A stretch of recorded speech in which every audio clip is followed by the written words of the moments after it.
Situada em uma pequena e pitoresca vila galesa, a comédia amável do diretor de Archer, Brian de Charles, segue as façanhas de um homem branco de meia-idade solitário, socialmente desajeitado, mas cativante, familiar de tantos dramas independentes. A principal peculiaridade de Brian, David Aro, é sua maneira de passar o tempo criando invenções idiosincráticas que são na maioria inúteis ou disfuncionais. Mas quando, para sua surpresa, o robô controlado por inteligência artificial que ele constrói com peças de reposição variadas ganha vida, o homem recebe um impulso de confiança muito necessário por seu novo conhecido igualmente deselegante, que instantaneamente parece um artifício de roteirista para a maneira como ele destaca a necessidade desesperada de companhia de Brian. Estendendo-se do premiado curta de mesmo nome, a comédia excêntrica de Archer, Brian e Charles, nasce do amor e da amizade. Um doce conto sobre um inventor solitário, o filme, escrito pelos astros David Ayer e Chris Hayward, se baseia no sério e no genuíno. Quaisquer que sejam os problemas que atingem o tempo de execução já curto de 90 minutos, é uma delícia. Uma história despreocupada sobre uma família encontrada ou, neste caso, uma criada. Filmado em estilo mockumentary, Brian e Charlie segue Brian, Aro, um homem barbudo e cheio de roupas que vive em uma cidade galesa, vagando pelo campo em busca de peças de sucata para construir suas invenções. De sacos de pinha a cintos de ovos, ele inventa o que quiser, independentemente da utilidade. Entediado e sem companhia, como é evidente por seu alvo de dardos Brian versus Brian, ele junta um monte de lixo para construir um robô bruto, usando uma máquina de lavar para o torso mais quadrado visto no filme. Depois de algumas tentativas fracassadas, o robô de repente ganha vida, roubando repolhos e se tornando consciente sem muito barulho. Chris Hayward habita o atrevido e amante de repolho Charles com uma deliciosa mistura de curiosidade ingênua e impetuosidade adolescente, sugerindo ao mesmo tempo o melhor amigo e filho único mimado.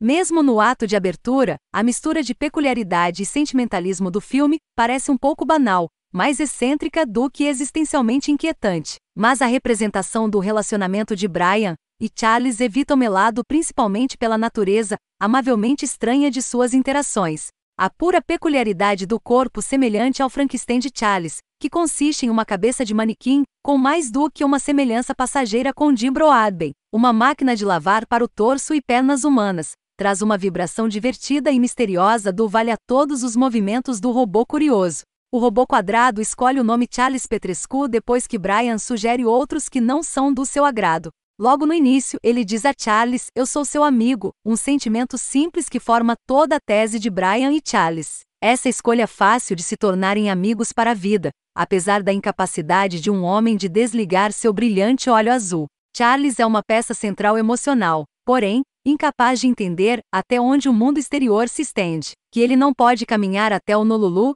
e que repolhos não constituem uma dieta equilibrada. Lamentavelmente, porém, o que quer que seja novo, e às vezes até comovente, logo no início azeda. À medida que a narrativa exige a expansão do curta de 2017 em que Brian e Charles se baseou, forçando os cineastas a ampliar o escopo além da propriedade de Brian. O interesse amoroso inevitável, Azel, Louis Brealey, permanece pouco mais do que uma cópia feminina de Brian, com seu único propósito parecendo ser gravitar em torno dele, não importa o quão pouco interesse ele visivelmente demonstre por ela. Enquanto isso, o conflito solitário do filme vem na forma de um brigão chamado Ed, Jamie Michie, que, apesar de estar na casa dos 40 anos, corre pela cidade intimidando a todos com a ajuda de suas duas filhas adolescentes Katrina, Lavrie Itzard, e Sophie, Mary Itzard.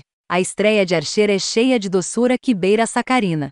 Seu vilão vem na forma de Ed, um valentão local que lembra um colegial, empurrando o garoto nerd pelo dinheiro do almoço. O filme assume uma aura pseudo-escolar, com a cidade se reunindo para uma grande fogueira, em um cenário não muito diferente da habitual dança de fim de filme.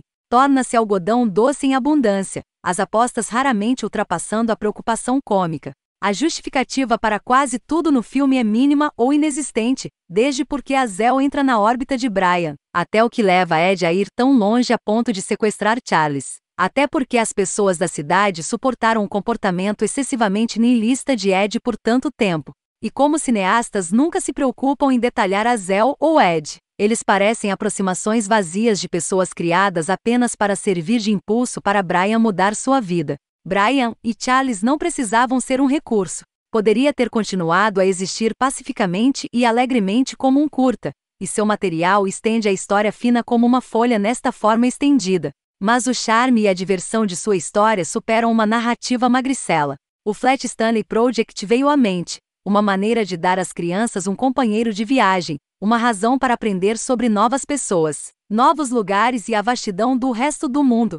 Charlie se torna o amigo não tão chato de Brian, alguém com quem fazer recados, contra quem jogar dardos, para se tornar uma lente para ver a grandeza além de sua casa. É fácil apreciar um retrato tão sincero de uma amizade não convencional, mesmo que um dos amigos coma apenas repolho. Eles ainda podem dançar juntos, o que parece mais importante, mais ressonante, do que qualquer outra coisa. Onde o vínculo de Brian com Charles é singular, particularmente devido à compreensão em comum do mundo, por meio de sua inteligência artificial. As interações de Brian com Hazel e Ed são dolorosamente genéricas. O curta original se concentrou inteiramente em seus personagens titulares, e é claro que foi o melhor. Por mais doce e charmosa que essa interação de Brian e Charles seja às vezes, tudo fora das interações desses dois personagens funciona como um enchimento narrativo puro que diminui tudo que era atraente no curta em primeiro lugar.